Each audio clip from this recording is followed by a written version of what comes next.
Lucky to Be Here is a podcast that showcases the lives and experiences of those who took the leap and navigated big life and career transitions across countries. They share their stories, their lessons, and advice to show us what is possible and what it takes to define and live their idea of success across borders. Because we all need that extra nudge to make our next bold move and build our paths one day at a time. We're more than just lucky to be here. I am Dr. Analia Gomez Vidal, and I know a thing or two about big leaps and career pivots across countries. I am the founder of AGV Services LLC, a career development business that empowers bold career explorers, creating their paths across industries and countries without self doubt or overwhelm. To learn more about the work that I do and how we can support you through coaching and community, visit agvservicesllc.com. Welcome to Lucky to Be Here. I am really glad you are. I am really excited to welcome today Mutiara Alam. As a certified coach and global educator, Mutiara equips students and professionals to become visionary leaders through immersive global experiences and transformative coaching. Her methodology blends practical leadership training with deep cultural intelligence, translating potential into purposeful impact. Mutiara and I also have known each other for many, many years in a lovely long distance friendship that we have nurtured over time and has brought so much joy to our lives. So I'm very, very excited to record this conversation with her. Welcome to Lucky to Be Here, Muti. It's an honor to be here. It's lovely to see you. And So, to get us started, for those who are listening to this episode and have not met you yet, where are you from? Where have you been? And where are you now? so I am currently in Indonesia. I am Indonesian, and especially I now live in a small city called Malang. It's like an education slash tourism city. So this space gives me a lot of sense of community and stability. But my curiosity actually led me to different places. Like I work and study in the U.S., and then I went to Cambodia as well and Japan. So I'm kind of like deeply rooted here, but I'll also see myself like a bridge, like a global bridge that also see the world as my playground. Thank you for sharing that. And, speaking of that vision of the world as your playground, we met through a conference when we were both in Taiwan, and then we met again multiple times throughout the years. And so one of the things that we connected most was in that through that shared experience of being international students across countries. And I'm curious to hear what led you to get started in that path of international education. Actually, I think it started when I was in high school. So there's this program like a 1 week student exchange where for the first time I flew, right? And then I flew abroad. And that just like gave me a sense of like, oh wow, there's so much more to learn. I think there's a sense of expansion that, I can learn anywhere.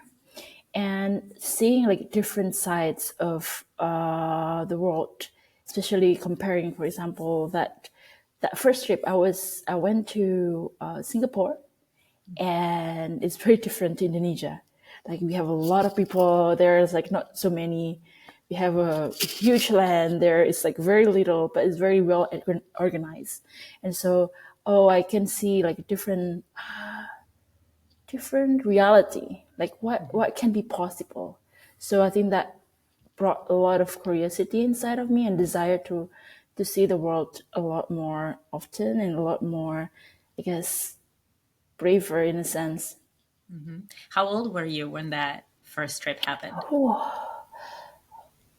it was like I couldn't remember. High school. How old is high school? Yeah, like it's like my third year. So last year of high school, basically. So like 16, 17. I think so. Yeah, yeah, I yeah, see. yeah. 17. Yeah. And how do you feel that that experience and that curiosity that was sparked in you shaped the way that you thought about your education and professional development down the line? I think that that's just like the first step, right? And then when I went to college where I met you, Mhm. it just kind of like I wasn't on like an accelerator because my surroundings also like the community I was in, so it's very much encouraging me to do more. And so I just like find a lot of ways. I see like conferences, competition, and like summer camp and just like all different things as my way of learning, and just like to see what actually like theory compared to like in reality, like meeting different people and having to listen or just like witness how, you know, maybe theories is not exactly what like impact. It's very different for different Mhm. situation, and so that built like in sense of like a flexibility and sense of desire to do more, like learn more, and just like just build that curiosity. Yeah. So you mentioned that the environment contributed to that because like you were stimulated and encouraged to do that. What have you felt, especially in those early moments in time, that were obstacles that you had to overcome so that you could continue nurturing that curiosity and moving forward with those experiences? That are obstacles, I think, in terms of like seeing the world as a playground is actually a very huge dream for someone with my passport. Okay, like visa. That's like a huge thing, right? Like going Yeah. abroad, like it's not just as simple as like buying tickets. Yeah. No, you have to prove you're worthy of that trip. So you are, Mhm. with all those documents. And just that I think like tested like, oh, am I worthy of this? Like, oh, like if they say no, then what can I Yeah. do? And actually, because I also live alone for my undergrad, I have Mhm. to build that sense of hard work, but also not giving up, like resilience Mhm. to keep Yeah. going, even though like it's maybe tiring or it's maybe like it takes a lot of my energy, of my time, because I don't have a lot of money. So that's the only two I have, right? And so like stretching that boundaries of what's possible, Mhm. really, yeah. Yeah, thank you for sharing that because I can see how for many people their experience abroad might be the first time that they are encountering that situation of being on their own and kind of like making it work. But for you, it started even when you were in college and you were by like living by yourself, and on Right. top of that, then pursuing all these different Yeah. opportunities and experiences.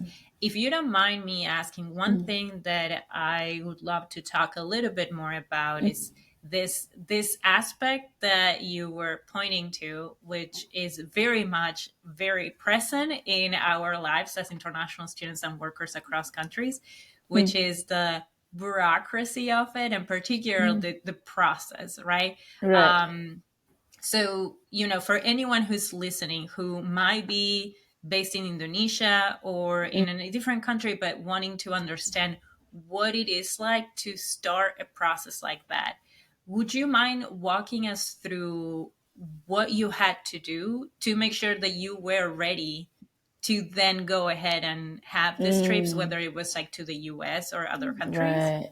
Right. Oh, what I remember, I think the most challenging one, right?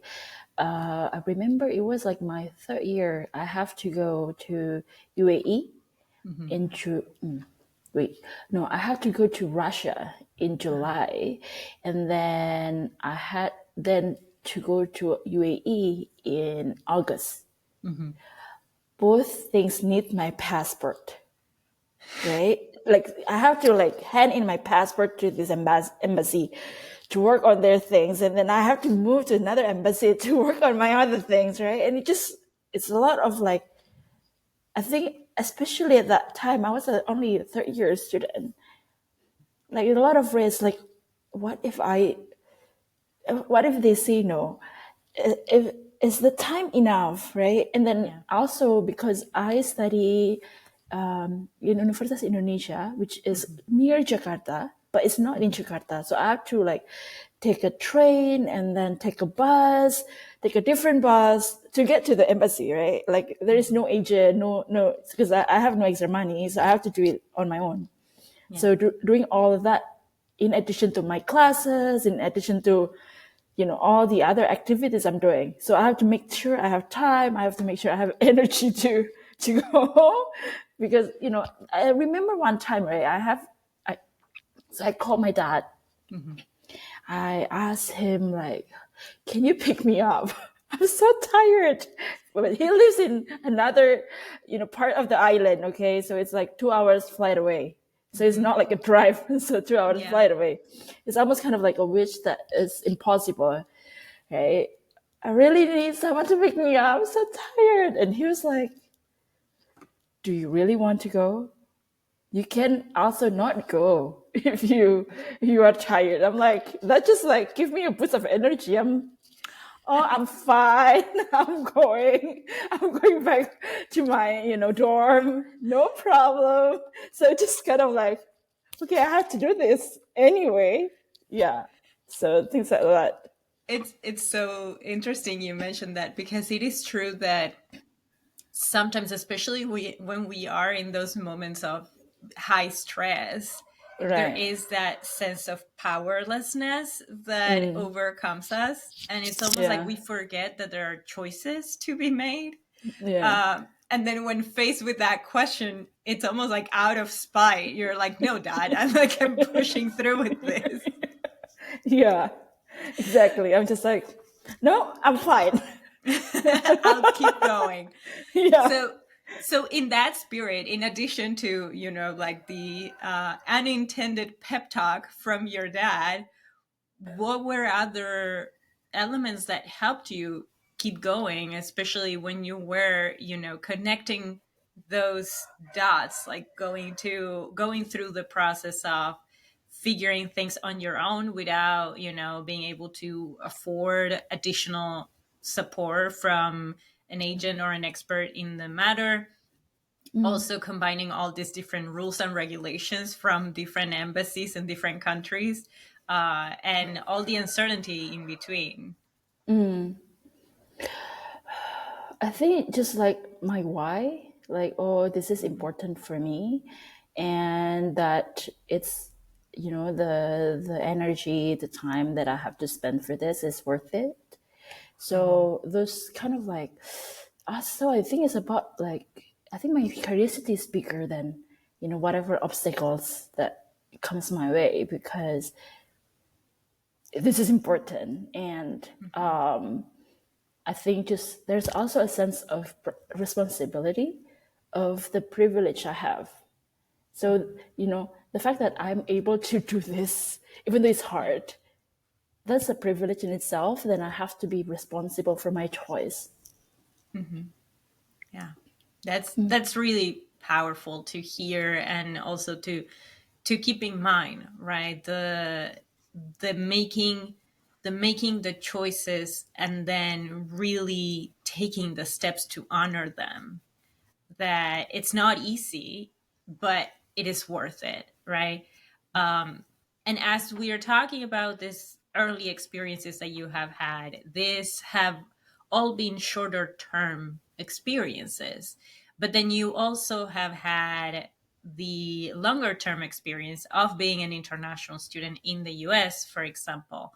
So when you were moving from, these specific conferences, and, like one-off experiences, Right. traveling throughout, to then move for a few years to the US, what have you felt has been like the biggest difference in making such a leap to Right, the studying for a longer term? right. I think the biggest difference is that I'm facing with questions I never faced before. Mm-hmm. So for myself and like from others, it's like, oh, who are you? Like, why are you doing certain things? And why are you making different decision compared to the other person? So for example, I wear hijab, right? Not all Muslims wear hijab. And those questions come up to me and like, Mm-hmm. why are you wearing hijab? Like she's not wearing one. Like what, you know? So it's not something necessarily being asked in my own community Mm-hmm. because it's like it's normal, right? Everyone Yeah. does that. But then when you are like being kind of like an odd creature or an odd person, the question like it, comes from curiosity as well. Like it's not like a bad question at all, but because of those kind of questions, I kind of like, what is my answer? What's true for me? So there's a Mm-hmm. lot of that reflections that I'm not accustomed to when I was home because Mm-hmm. it's considered normal. Another thing is like I think because living in a longer periods, like you are also encounter different beliefs that Mm-hmm. are maybe different from you, like contradictory even.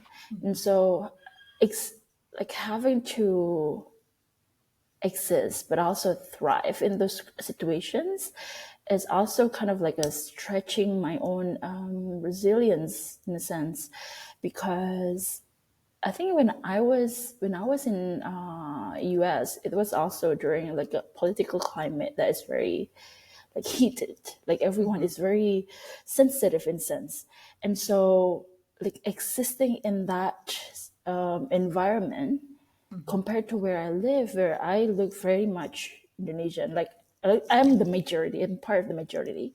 And so coming to a country where I'm part of the minority, there's also a sense of where is my place in this community?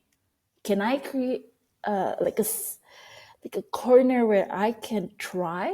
So it's another questions, right? Yeah. And when faced with those questions, what was your initial reaction to them? I feel like especially the way that people express things is very Mm-hmm. different. Yeah. Americans very much outspoken, like they just Mm-hmm. tell in front of you, or they just act very different, for example. And then I think at first I was shocked actually. I think I remember I called you crying. Mm-hmm. Oh, this Yeah. person just screamed at me. I don't know what to do. It was I think the Mm-hmm. second week, right, in the US. And so what's the biggest thing that all the things that combine, right, like all the different like learning systems, different ways of people relating to each other. Actually, I think the biggest thing that has helped me Mm-hmm. was to ask for help when I need one. So Mm-hmm. not hiding, not like, oh, I'm strong, I can do this myself. If I need help, then I ask for it. And so I think that's the biggest part that allow me to stay. And I think I was thriving as well when I was there Mm-hmm. too. So, as you were coming to the end of that experience, to what extent did you feel like you had an answer to those initial questions? To be honest, I think that's the biggest gift from that move abroad. Mm-hmm.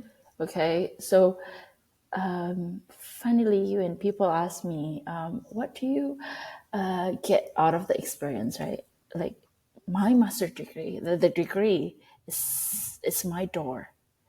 But the real gift is actually the fact that I started a journey to get to know myself better. Mhm. I think that's my turning point there. It's like when I was working with both psychologists and a coach at the Mhm. same time throughout my 2 years. I think that's like, for me, it's much more valuable compared to my degree, to be honest.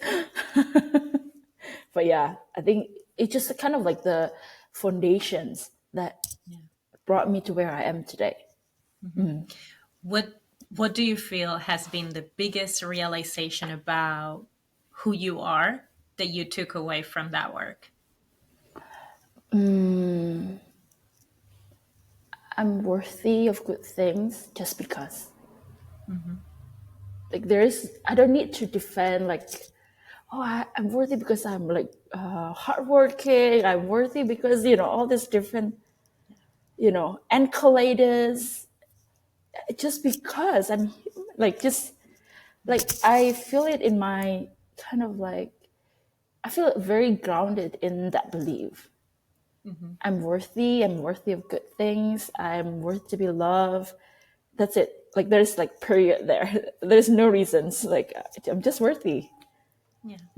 And it's so important, for you to share that, because one thing that I think both of us have come across, especially since we both went the coaching route over time, is this tendency that a lot of us have, especially when we are, working and thriving in communities other than our communities of origin, where there is that self-selection of the hard workers, the overachievers, the good students. And so then there is also that sense of self and worth that is like intimately attached to what we do, what we achieve, what we can deliver. And especially in a context where we are, the other in some way, it's almost like Right. there is an increased pressure of doing that even more.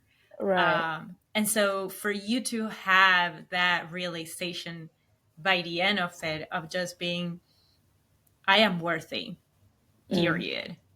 It's such a powerful statement. Yeah. How how do you feel that has played out after you came back from that experience? I feel like because of that belief, I'm worthy.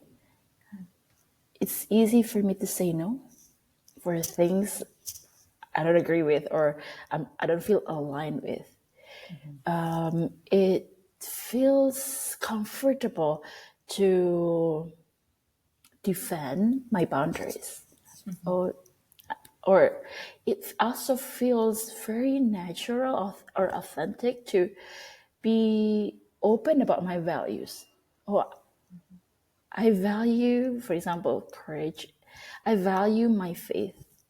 So there's that sense of groundedness almost, yeah. And like inner confidence, I think. Before we continue exploring that, I do want to ask you, for anyone who's listening who, is in that process themselves, in that journey of, tapping into their sense of worthiness, or, going through the experience of being an international student or adjusting as an international professional in a different community, what practical advice from your experience so far would you offer them as they are navigating that process? I think first thing first is that letting go the sense of needing to be perfect. So you can try, Hmm. you can fail, and you can try again. Just do it fast. It's fine. Like, you don't need to, create like a perfect master plan to make sure it's like working. Just try it first, see where it goes. And I think also being patient with yourself through the process, because it's hard. And it's okay to feel that it's hard. You don't have to even like, you don't have to act in front of yourself like, oh, it's fine. Like, it's Mhm. okay to say, but this is not fine, but I don't know what to do for now. It's fine. It's valid because it's hard. I think it's really sad when people try to hide even from themselves, right? Like, Mhm. so where are you going to go if you are not even accepting your feelings of, oh, I'm struggling, or giving that space of comfort or safety within yourself as well. I think it's very important. Mhm.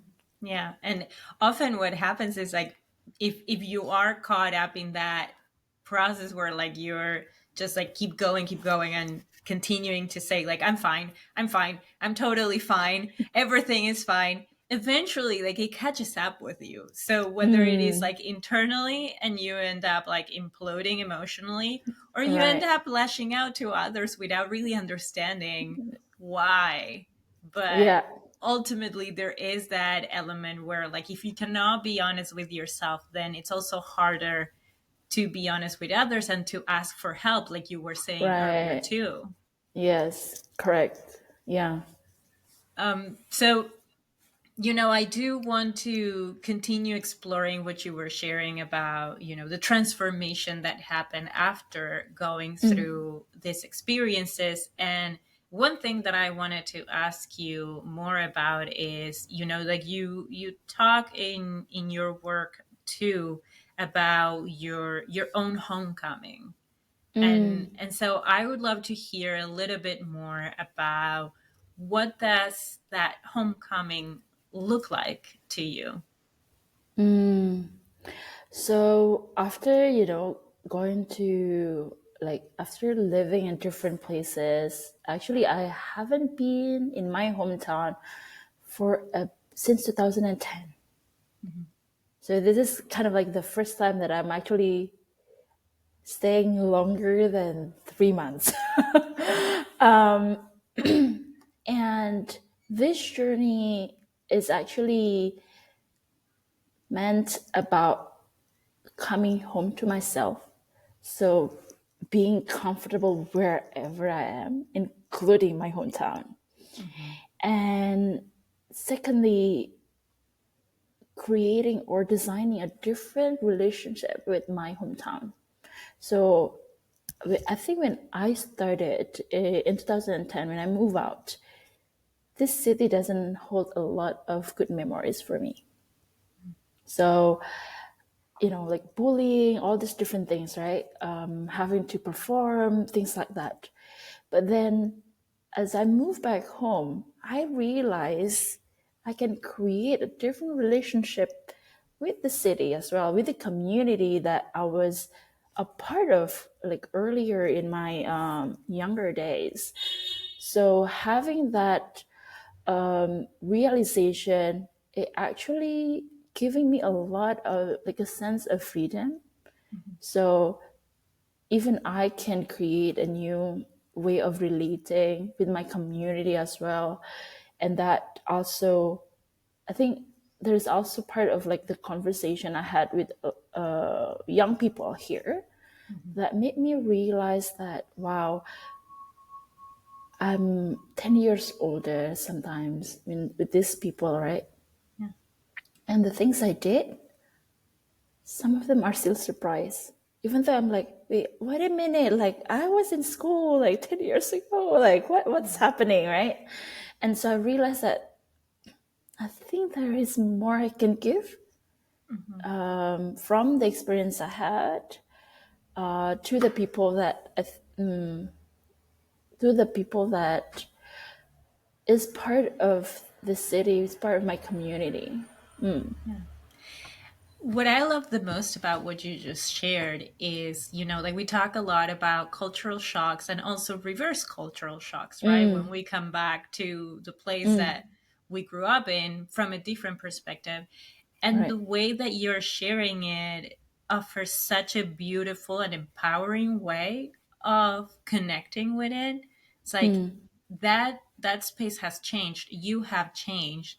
And so now is reconnecting or like reacquainting oneself with that version of the city, with that version of the community, with that version of you.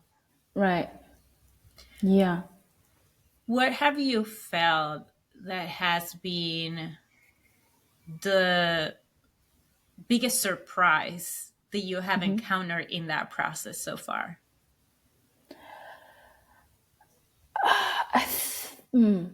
So, coming in, I had this assumption, okay, can I actually live here? I actually didn't have a good memories, right? Mm-hmm. I think my safety, thankfully, I have a safety zone, which is my home. Mm-hmm. But outside of that, I don't feel comfortable at the beginning, right? Yeah. But then when I talk to people and, relating, like hearing their stories, right? Then I realize, oh, actually, I kind of like where I am today. Mm-hmm. So I was surprised about how comfortable I felt Mm-hmm. now after 1 year that I'm home, Yeah. that I don't feel the urge to like, oh, I need to move back to Jakarta. Oh, I need to leave to US. I need to, Mm-hmm. there's a sense of I can be here. I can still be connected with my community outside of this city. Mm-hmm. Like, it doesn't mean like if I'm here, like I'm just like cutting people off or I'm disconnected with the world. I'm still connected. I travel more actually. Mm-hmm. So it's just a bit of like, actually, my assumption is kind of misplaced in a sense or misaligned in a sense. Yeah. Yeah. What do you feel has helped you the most in challenging that assumption, to finding yourself realizing that, oh wait, that is not true actually? Actually, I think the bigger purpose of me being here, right, is Mm-hmm. because I want like having this conversation with people. The fact that what I did maybe 7, 10 years ago is still surprising to them, and that there's a lot of disconnection in terms of information or maybe access to courage even. Mm-hmm. Like there's a, oh, you can do that, like a bit of like scared, and I'm like, yeah, you can do this, like, so that gap Mm-hmm. actually what kept me going in terms of, oh, there is something more I can pursue, I can fight in this city that is worth my time, Mm-hmm. compared to, for example, if I am in Jakarta, like people have enough of information there. So yeah, so something like that. So that connects actually with the following question that I have, which is related to your more recent initiative, which translates as courageously curious. And I'm gonna try to pronounce this based on how you taught me. We will see. Yes, Berani Penasaran. correct. Trying my Perfect. best. Thank you. So tell us a little bit more about that initiative. What are you currently working on? Yeah. So basically, it's an initiative inspired by my life. It's an educational platform where we promote, how do you say this, like experiential learning experience for students and professional alike, where we combine like trips abroad or here in this in the country.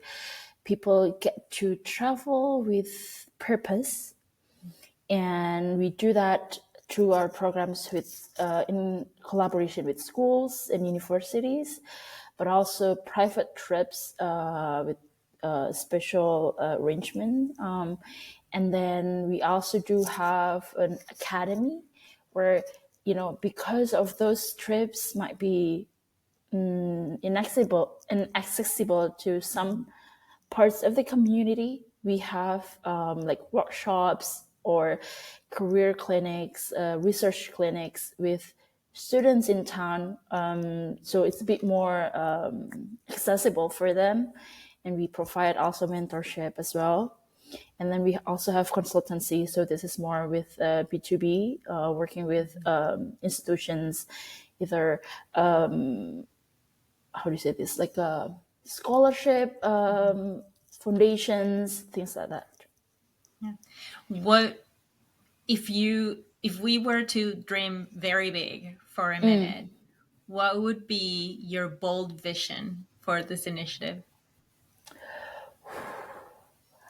I would say that because this, I see this platform as a multiplier platform, in a sense that I'm just one person and I have like partners as well. But through this students or young people or young professionals that are part of my work, I can see the multiplier impact. So they would maybe establish a company, or they would do like different projects, a social campaign, or different things that made the multiplier impact or multiplier effects even bigger. So kind of like a group of like a community that thrives from being impactful. So before we wrap up, I have a couple questions. The first one Yeah. is, what is one piece of practical advice that you would give to anyone listening who's interested in pursuing a career with a global focus or even an international education experience like the ones that we talked about today? Move with intention. What it means that, having clarity over your purpose, your why, it's very critical. Like it's a foundations that moves you even when you are struggling. Like you move one like 10 steps back, but you still keep going because of that why. So having that clarity, I think, very, very important. So Yeah. find that and then move. I'm going to do a follow-up question because I am thinking of those listening who might be early on in their career. And so when thinking about their whys, they might also feel overwhelmed or say like, what do you mean, Muti? I have no idea what my why is. So what would you say to them? For those who are confused, or I think the easiest way is look at your surroundings and notice, who do you admire, who do you look up to, and see, like, from that perspective, is that what do you value the most about, this figure, this person, or this role. And that's actually the first kind of like clarity when it comes to who you are, because you cannot see what is not there yet. Yeah. It's part of you already. Like, oh, she's very courageous. You are courageous then. Yeah. Yeah. So, yeah. Thank you for sharing that. Yeah, like we don't know what we don't know. And so those reference points and role models become foundational in that process. And speaking of, my last question for you in Okay. this conversation is, if you were to meet the version of yourself that was going through all those processes and paperwork, trying to triangulate with different visas at different embassies to Yeah. start your experiences as a global educator, what would you want that version of you to know? I think the version of you is enough. That it's enough to take on that challenge is enough to overcome the obstacles, and it's enough. So it's just like it's enough. Like I don't need to prove and things like that, right?